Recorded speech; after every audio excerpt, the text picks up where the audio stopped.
Bonjour à toutes et à tous, bienvenue dans cette nouvelle Vendée en direct. Alors aujourd'hui, on se trouve à Saint-Jean-de-Mont, qu'on peut retrouver dans une bande dessinée, vous allez le voir, qui va être publiée demain, ça s'appelle Au nom du pain.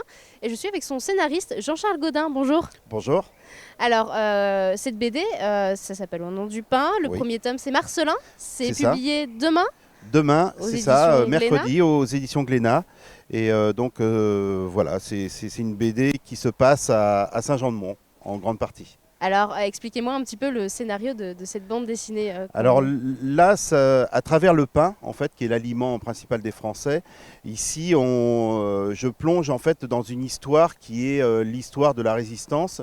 En tout cas, pendant la première période, qui sera donc sur 2 albums, on explique en fait ce qu'est la vie de 2 boulangers, et 2 boulangers qui sont des boulangers concurrents et qui vont à leur manière se défendre contre l'envahisseur allemand, et à travers le pain en fait. Parce que ça se passe pendant la Seconde Guerre mondiale. Oui, c'est ça. C'est-à-dire on a une première époque, c'est la Seconde Guerre mondiale, et on aura une seconde époque qui, elle, se passera entre 55 et 70. Alors, la particularité de cette bande dessinée, c'est qu'on retrouve des éléments de Saint-Jean-de-Mont, d'où Tout à vous êtes fait. originaire Tout finalement. à fait. C'est ça, parce que, disons, alors dans la bande dessinée, on n'appelle pas, j'appelle pas l'endroit Saint-Jean-de-Mont, mais Saint-Jean, parce qu'il y a des éléments de d'autres stations balnéaires en fait.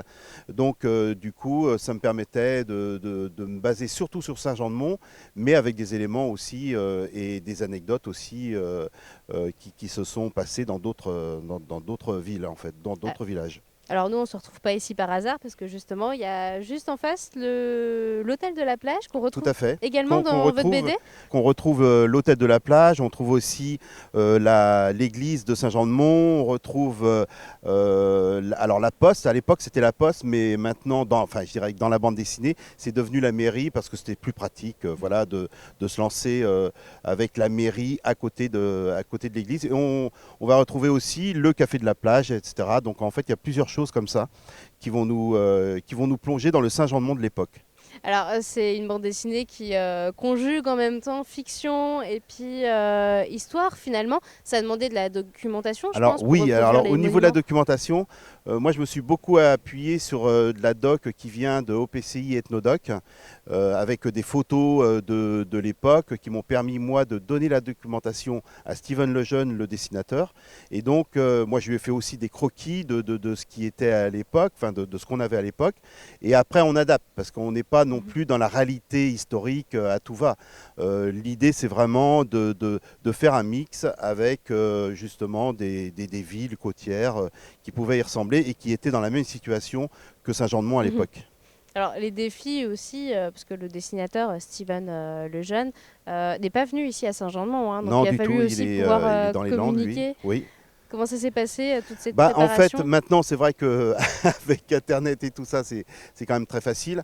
Donc même moi, je ne l'ai pas rencontré en fait physiquement, je l'ai vu comme ça aussi par téléphone, voilà. Mais sinon, moi, je lui envoie les documentations, je lui envoie des croquis. En fait, on est finalement assez précis. Lui aussi, il est allé aussi faire du repérage via Google, etc. Donc voilà, donc tout ça fait qu'au bout du compte, la documentation est là, parce qu'on a aussi le marais. Donc j'ai montré comment étaient les marais ici, comment étaient les forêts de pins ici, parce que voilà, il y a plein de choses en fait qu'il faut, dont il a besoin vraiment pour travailler. Et le marais, quand on ne connaît pas trop le marais, on ne sait pas trop comment c'est fait. Donc je lui ai envoyé plein de photos, etc. Donc voilà, moi la base, c'est véritablement Saint-Jean-de-Mont, même si à l'intérieur, c'est, comme je le disais, c'est Saint-Jean, la ville, je l'appelle Saint-Jean. Même au niveau de la construction de l'histoire dont vous vous êtes occupé, de quoi vous vous êtes inspiré très concrètement? Alors pour l'inspiration, je dirais que moi j'avais envie d'attaquer sur une saga familiale. Donc évidemment, comme je le faisais à travers le pain, évidemment on va penser à des grandes familles qui ont été Bon, ils se sont lancés dans la boulangerie, Mhm. d'autres dans une boulangerie plus traditionnelle, d'autres plus industrielle. Il y a eu aussi la création des brioches aussi. Et tout ça fait que déjà, j'avais déjà une base assez importante pour me lancer sur une fiction. Et c'est comme ça que je me suis lancé. Alors évidemment, ça n'a rien à voir avec ces gens-là qui ont fait, par exemple, une marque qu'on connaît très très bien sur Saint-Jean-de-Mont. Mais en fait, ils ont eu des succès vraiment époustouflants. Mais du coup, moi, je suis parti aussi de certaines bases comme ça, mais pour en faire, évidemment, dedans, il y a des rebondissements, il y a des choses, du suspense, et puis il y a des tragédies. Donc, évidemment, c'est pas ce qui a été vécu par ces gens-là, heureusement. Et ça a été d'où vous est venue l'idée en fait vraiment de pourquoi le pain, pourquoi cette histoire autour de Saint-Jean? C'était une vraie envie. En fait, déjà depuis un moment, je voulais faire quelque chose sur Saint-Jean-de-Mont parce Mhm. que je trouvais qu'il y avait, au niveau des photos, il y avait déjà tout un, euh, plein de documentation qui était faite. Et puis, c'est une époque quand même, bon, évidemment, qui a marqué forcément. Et voilà, j'avais envie de raconter une saga familiale, un peu comme il y avait dans la bande dessinée Les Maîtres de l'Orge.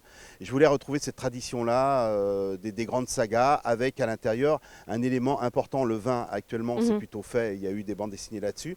Et le pain s'est presque imposé de lui-même. Et en plus, il y avait aussi cette fameuse marque que l'on connaît bien sur Saint-Jean-de-Mont. Et Qu'on ne citera pas. voilà. Et du coup, voilà, tout ça, ça s'est imposé, tout ça s'est Mhm. mélangé. Et puis tout de suite, tout était là. Il fallait travailler et il y avait de quoi faire parce qu'il y a de la documentation assez importante à faire. Il faut aussi se plonger dans l'histoire de cette époque, être cohérent. On n'est pas, j'essaye pas toujours d'être réaliste par rapport à Saint-Jean-de-Mont, puisque je n'appelle pas ça Saint-Jean-de-Mont, mais Saint-Jean. Mais au moins, ce que je raconte, je sais que c'est crédible dans le fait. Il s'est passé des C'est choses comme ça raccord en tout aussi cas avec à cette l'histoire. époque comme ça. Voilà. Très bien. Juste, ça c'est premier tome d'une saga. Il y en aura combien ensuite? Normalement, il y a quatre albums, 4 albums et qu'on donc et retrouve. deux époques. Donc Donc le premier tome, Marcelin, qu'on retrouve dès le mercredi demain, 6 avril. voilà. Où ça? Dans toutes les Dans bonnes toutes les librairies. librairies. Voilà. Très bien. Merci Jean-Charles Je vous Godin remercie à d'avoir vous. répondu à nos Merci questions. bien. Moi je vous remercie de nous avoir suivis. On se retrouve très très vite pour une nouvelle Vendée en direct.